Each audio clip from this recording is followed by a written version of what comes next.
Primera Guerra Mundial, Alemania se enfrenta contra la mayor parte de Europa, Rusia y posteriormente los Estados Unidos de América. En la Primera Guerra Mundial, Europa descubre la destrucción masiva producida por la tecnología.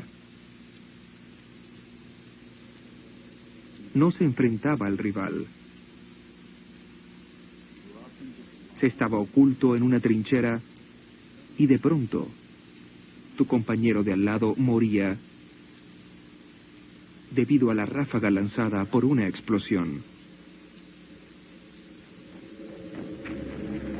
O te ocultabas durante días en una trinchera y de pronto tu oficial te ordenaba: levántate y atraviesa ese campo.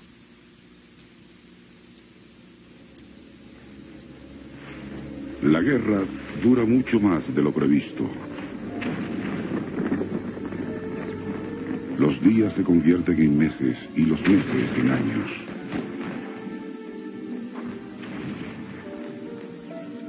El costo en vidas humanas es enorme. Los soldados escriben a sus familias. La vista era horrenda.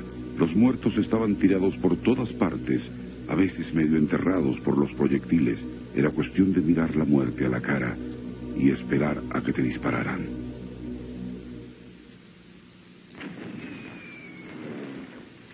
A principios de la guerra, un psicólogo inglés llamado Charles Myers, destinado al frente, observa que los soldados salen de las trincheras con síntomas misteriosos. Opina que estos son causados por una sustancia química o un gas venenoso que se examinan sin resultados positivos. Los médicos observan que los soldados sufren temblores inexplicables, que algunos se vuelven ciegos o sordos de la noche a la mañana, otros mudos, paralíticos o gritan. Myers cree que esta conducta se relaciona de algún modo con los proyectiles que explotan y la llama trauma de guerra. Pero muchos soldados que aún no han ido al frente sufren de síntomas similares. El trauma de guerra se parecía mucho a los síntomas de la histeria. Eso era vergonzoso, pues se trataba de un mal que aquejaba a las mujeres. Aunque en el siglo XIX algunas teorías demostraban que los hombres también podían sufrir de histeria, se creía que las mujeres eran las que más sufrían de trastornos psíquicos. La ciencia era sexista y hasta misógina.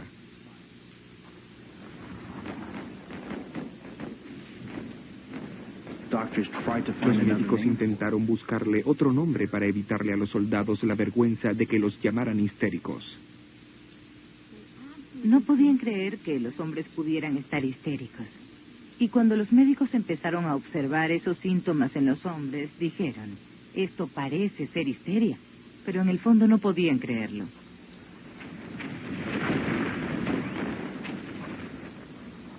Se recurrió a una serie de apelativos para describir la histeria masculina: neurosis de guerra, neurosis por estar enterrado vivo, crisis del soldado. 80.000 soldados sucumbieron ante ella en el transcurso de la guerra. Los médicos militares intentaron hallar una explicación física del fenómeno, alguna prueba de afecciones del sistema nervioso o de lacras hereditarias. Al no encontrar nada, la única explicación posible era la cobardía. Muchos oficiales consideraban que esos soldados fingían estar enfermos y que debían someterse a una corte marcial y ser fusilados, como de hecho muchos de ellos lo fueron. Pero algunos médicos pioneros conocían las teorías de Freud y creían que el trauma de guerra era psicológico, y la guerra les ofrecía grandes oportunidades para probarlo. Les proporcionó un extraordinario material de experimentación. Los médicos estaban al mismo tiempo asombrados y fascinados. Y reconocieron que tenían la oportunidad de estudiar de cerca los conflictos sobre los cuales había escrito Freud en una muestra muy amplia de la población.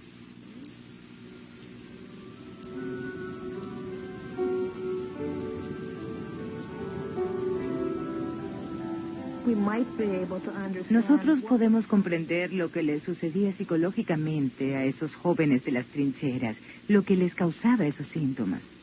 Todo tu cuerpo te grita, sal de ahí, sálvate. Y tu entrenamiento te ordena, tienes que quedarte en la trinchera y defender a tu país. El conflicto es tan insoportable que, como dicen los psicoanalistas, el organismo se escapa hacia la enfermedad.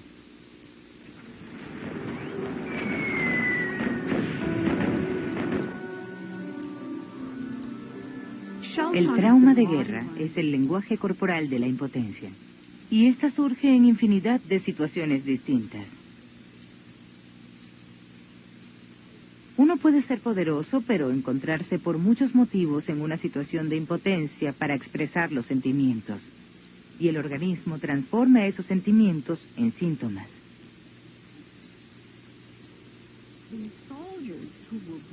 Los soldados valientes y patriotas se vieron enfrentados al temor, la ansiedad, la tristeza, la soledad, la desorientación.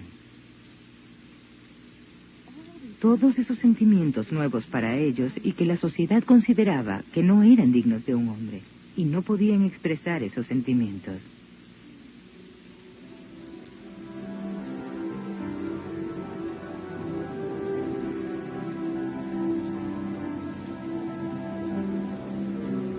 Los médicos intentan muchos métodos, desde choques eléctricos primitivos hasta la terapia de la conversación, para que el soldado recupere su ánimo y regrese al frente. Para miles de soldados como estos, la conversación es lo único que funciona cuando todo lo demás falla. Es lo único que puede salvarlos. Muchos soldados paralizados por el miedo se curan de ese modo. Eso demostró en gran escala que los factores emocionales y ambientales eran muy importantes para determinar nuestro estado mental.